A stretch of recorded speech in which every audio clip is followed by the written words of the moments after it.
And now it's my honor to introduce today's speaker, someone who I've introduced several times. And each time you introduce somebody, you try to think of something you haven't said about them. And I guess this time around, what I want to say is, he's a person who makes spiritual leadership look really, really easy. And today he's going to talk to us about science, synchronicity, and soul making. Our Reverend Brian Walker.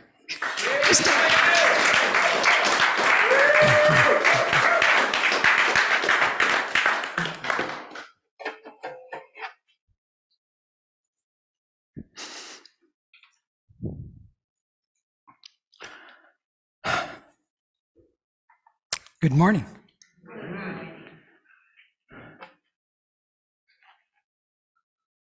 So a zookeeper passes by the primate enclosure, and he sees a chimpanzee who's got two books.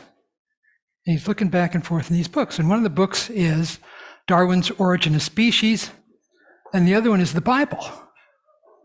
And so the zookeeper says, "What are you doing with these books?" And the chimpanzee says, "I'm trying to figure out if I'm my keeper's brother or my brother's keeper."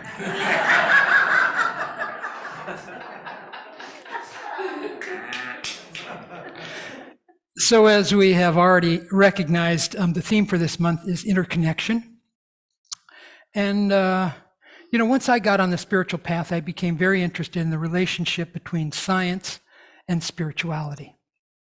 And so the title of my talk is Science, Synchronicity, and Soul Making. And so what I want to do is say a few words about each of those things and then talk a little bit about how they work together in our lives.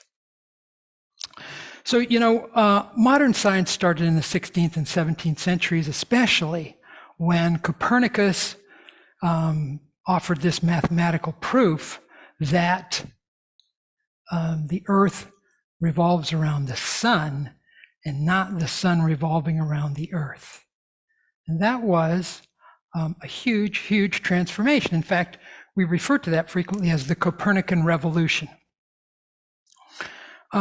And so about a century ago, there were a group of physicists who came up with the idea of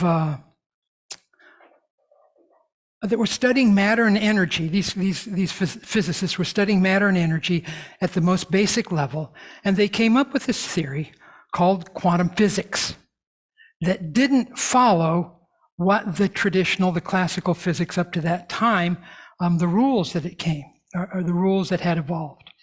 And so the systems with quantum physics that displayed this quantum behavior had very controversial features.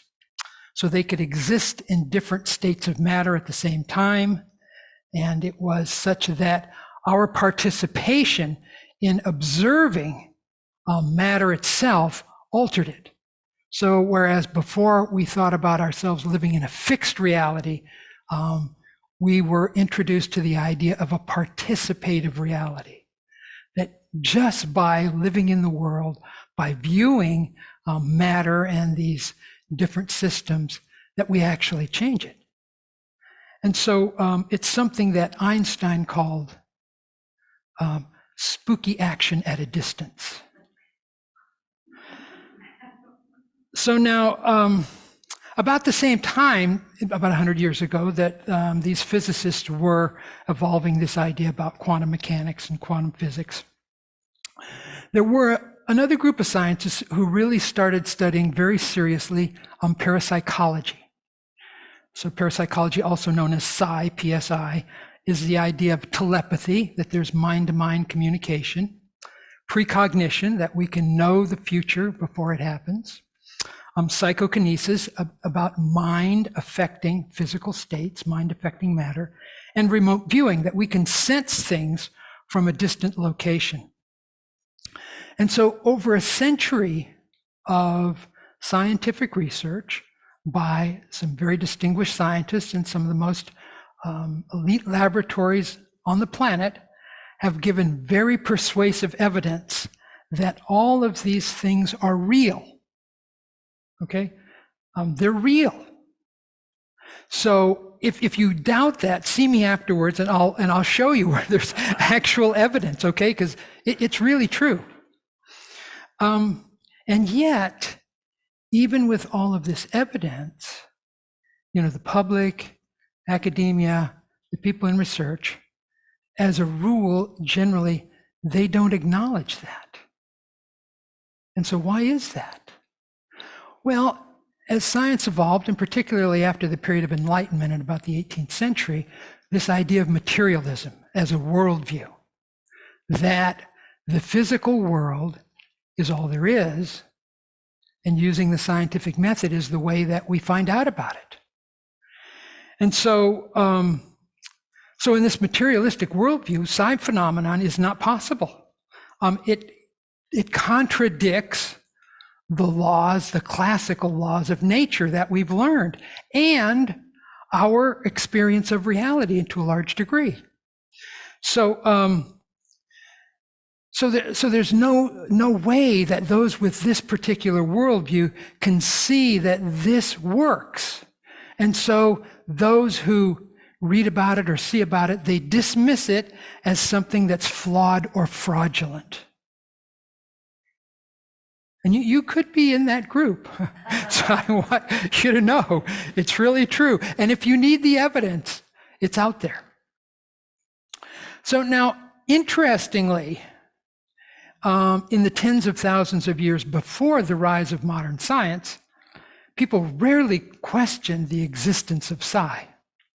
So in shamanic cultures and all the traditional cultures, it was common to visit other realities using altered states of consciousness and to retrieve information that was not accessible through the ordinary senses. So up until this period of time, everybody had done this before, but once we got this idea of science, we said, no, you can't do that. And of course, this is what New Thought teaches. It's what all mysticism is based on, is that there is only one. There's just one reality that's all interconnected, and we say it as, one presence and one power. So this is the fundamental idea that mysticism teaches. Now,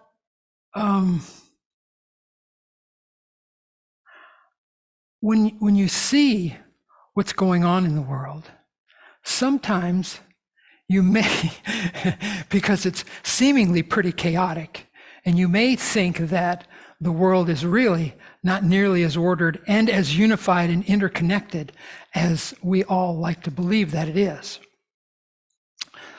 But the truth of the matter is that we are in the midst of a great evolutionary leap. Some of spiritual teachers call it the Great Turning. And what does that mean?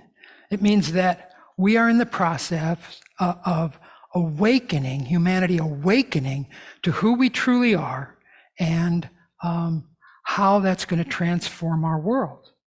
The Great Turning, okay?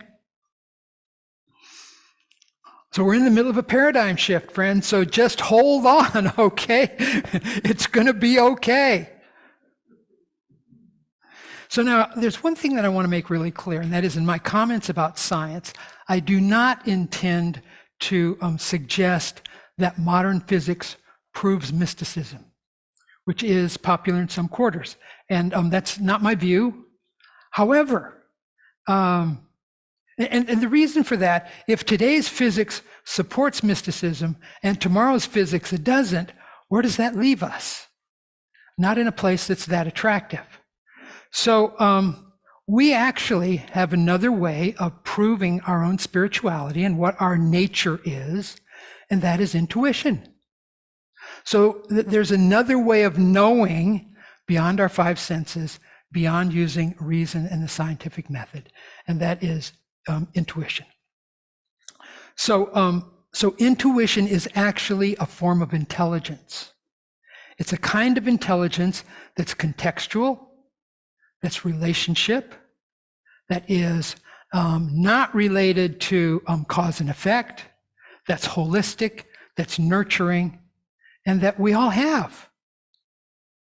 And so, so we have our own, when I say we, I'm talking about those of us who have a spiritual perspective and those of us who are, believe in faith as opposed to the materialists. We have another way of seeing that and of proving it. And that's our own way. That's an alternative that some folks don't accept. And that's okay. That's their view.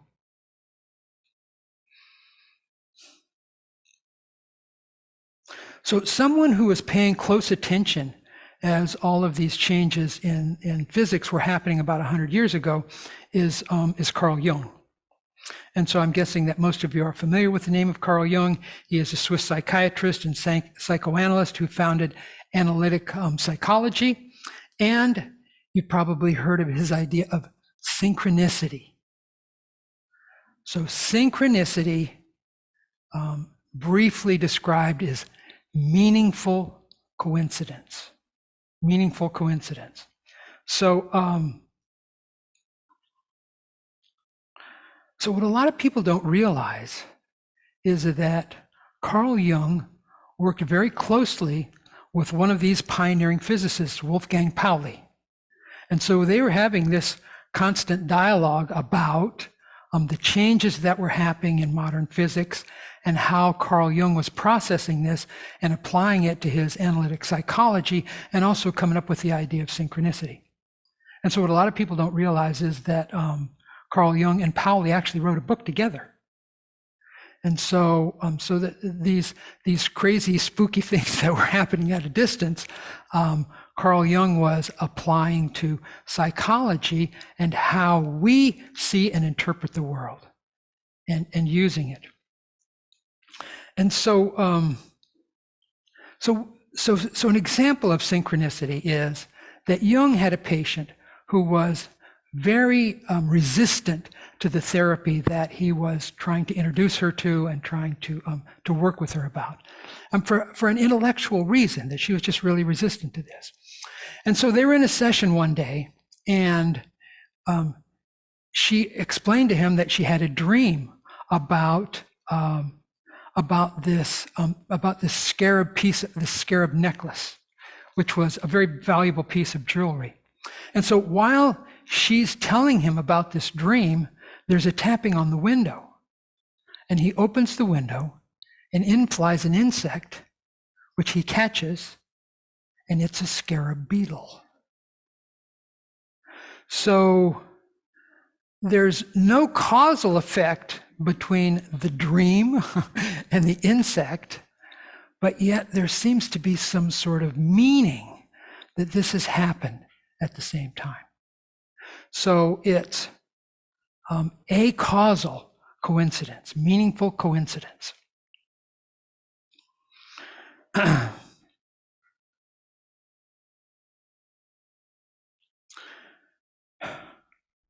So now, when I use the word soul making, we talked about science, synchronicity, now soul making. Let me just kind of simply say that, you know, in New Thought, we think about the universe as divided between the body, which is kind of the relative world, the three-dimensional world, and spirit, which is the absolute. It's the unchanging. It's, you know, God, if you like that term. And the soul is the connection between the two. Okay? And so, so we of course see ourselves as spiritual beings, and the soul is the essence of who we are. So when we talk about soul making, it's the process of realizing who we truly are. That even though we talk about, or this little schematic that I've kind of drawn in the air here, is that the physical reality, our bodies, are certainly all contained within the one, right? The one, but we're not always conscious of that. So the soul-making aspect of it is realizing that we are truly spirit. So it's moving past this idea that the ego is the true psychological center of our universe, that really it's spirit. that it is the universe that we are an expression of. And so we could, in Unity speak, in New Thought speak, we could say, it's the Christ within us. So we all have this Christ consciousness, and soul making is realizing that, that this is the true nature of who we are.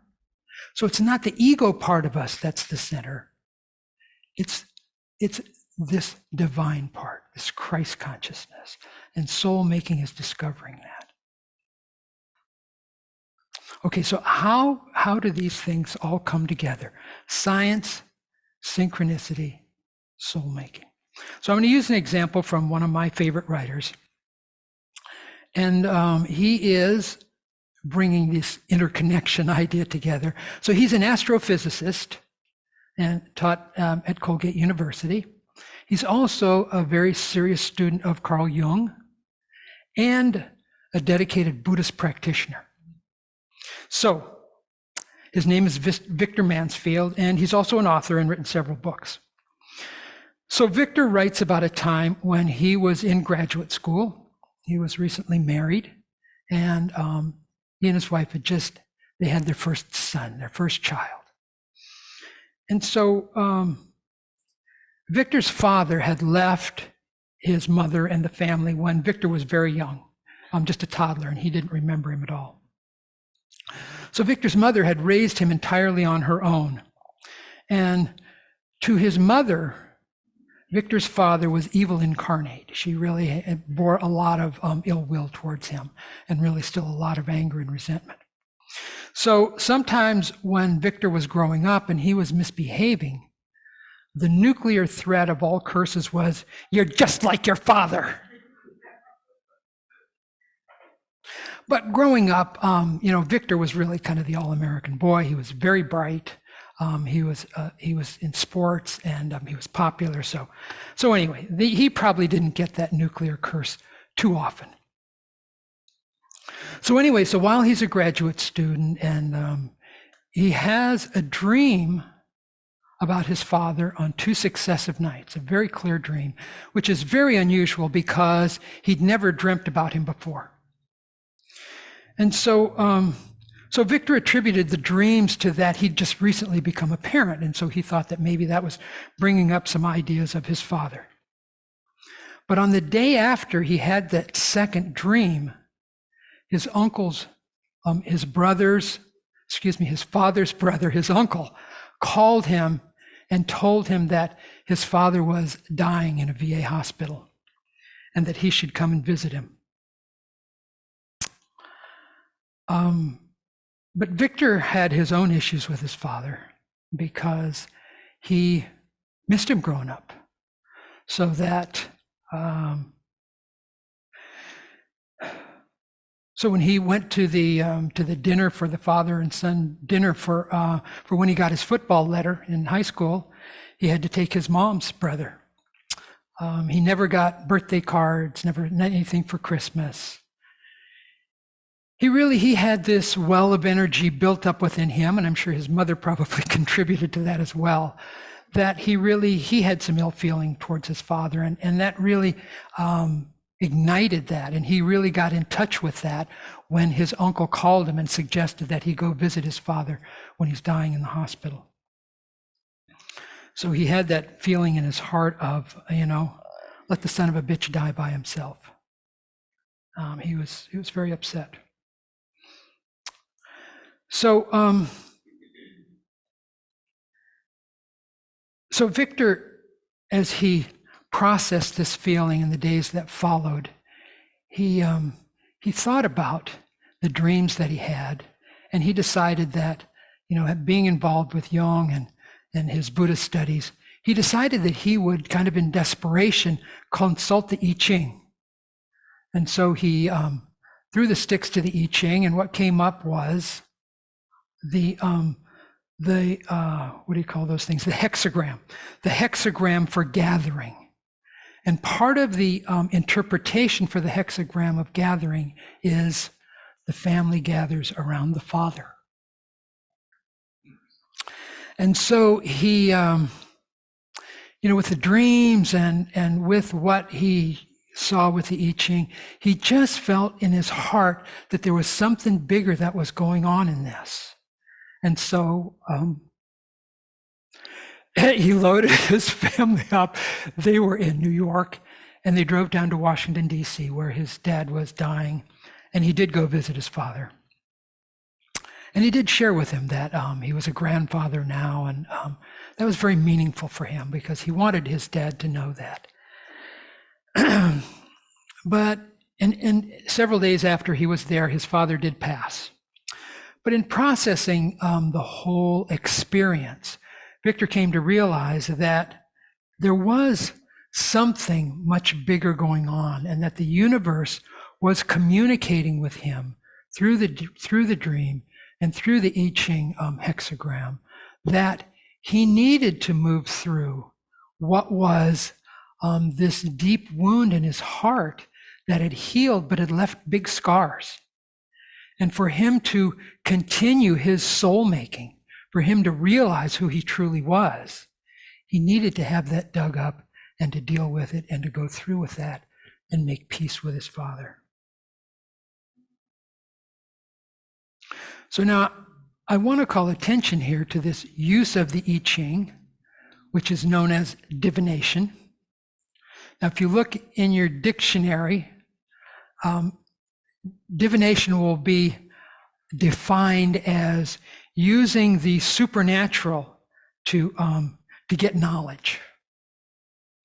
Now, if we can just change that a little bit, though, and particularly when we acknowledge that everything is interconnected, particularly with a model that the modern physics gives us, spooky action at a distance, that things happen that we can't explain with a direct relationship, that divination, and so what are examples of divination? Astrology, the I Ching, obviously, numerology, the tarot, runes, that sort of thing.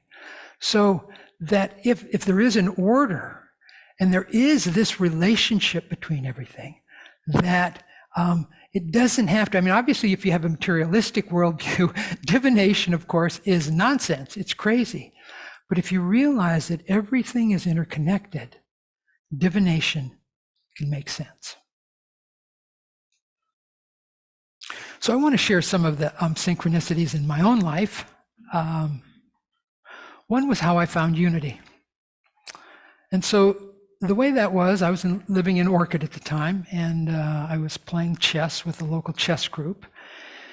And we had lost our place to play, and so we were looking for a place to play chess every week. So being an officer in the group, I was looking around, I was looking in the yellow pages. This is back in the 90s, okay? We still had the yellow pages then.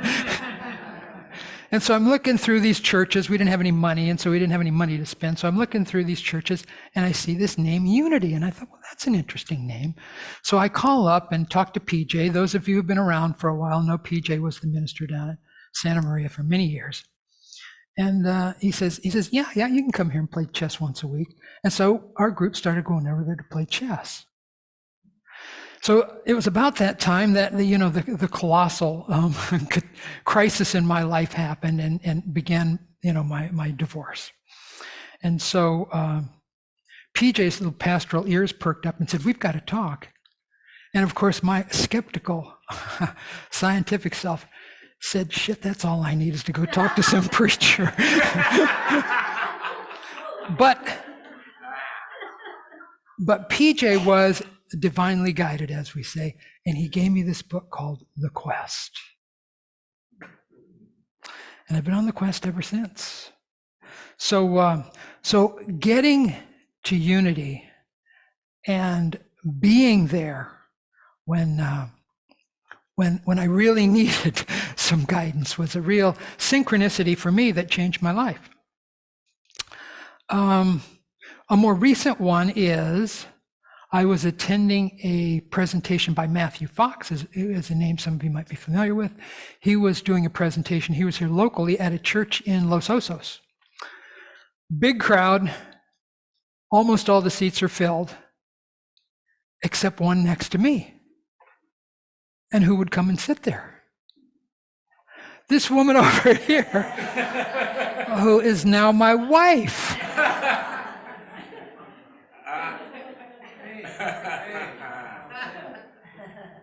So she was late as usual, so so she's looking around. Oh, there's a seed. And even more recently, so I'm getting ready for this talk, and it's about synchronicity, it's about spiritual guidance, it's about soul making. And Kathy gets a book on Monday. And the title of the book is Synchronicity as Spiritual Guidance. So yeah. So it's there, friends. Just look for it. So science, synchronicity, soul making.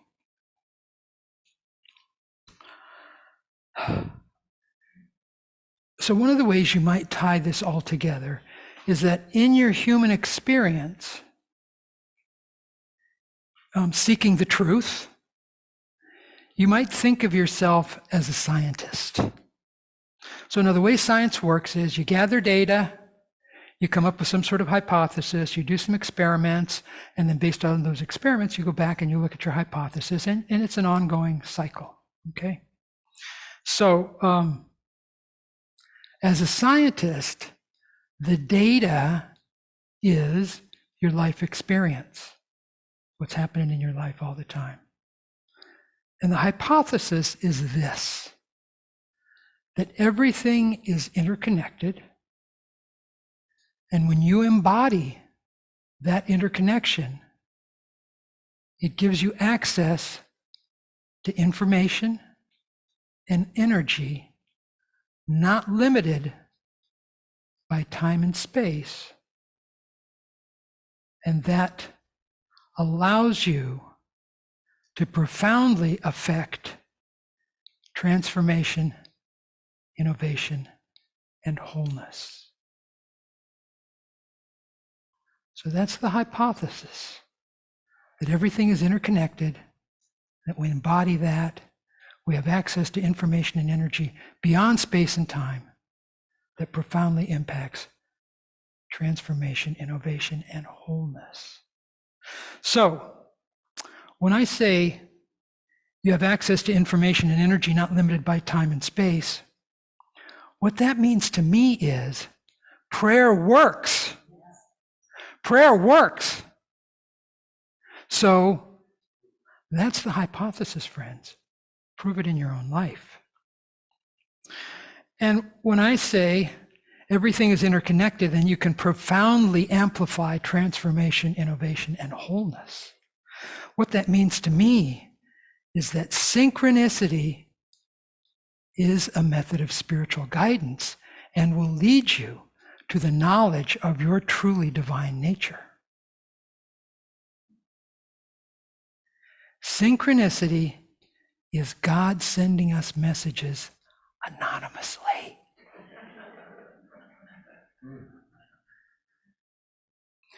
So now, I want to give you an important caveat here. A caveat is a warning.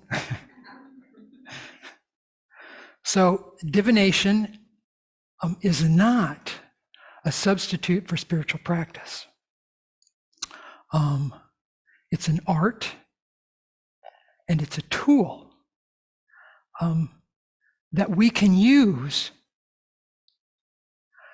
but it needs to be used in conjunction with a spiritual practice, especially meditation, so that we need to be aware that when we meditate, we can find the appropriate interpretation. Some of our synchronistic events smack us in the face. Frequently, it's much more subtle than that.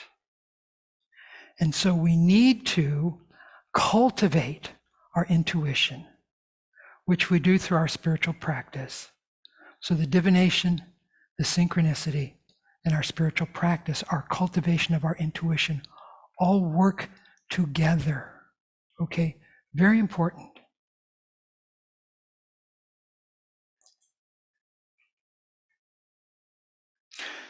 So in the Gospel of John, Jesus is, of course, performing all these healing miracles. And so the Pharisees say to him, after seeing him perform all these miracles, they say, they're getting ready to stone him because they accuse him of claiming to be God. And Jesus responds, the Father and I are one. Interconnection. And then he adds, is it not written in your law that you shall be as gods? And it is so written in the law and in our hearts, because we intuitively know that. So I want to conclude with an affirmation for us. And it is this. Go ahead, Joe, put it up there. I'll say it first. I am a dynamic expression of God on a sacred quest to reveal more of my true self. I'm on a dynamic, wait. It's up here. Okay, so together, I am a dynamic expression of God on a sacred quest to reveal more of my true self. Okay, one more time with feeling. Here we go. I am a dynamic expression of God on a sacred quest to reveal more of my true self. God bless you, friends.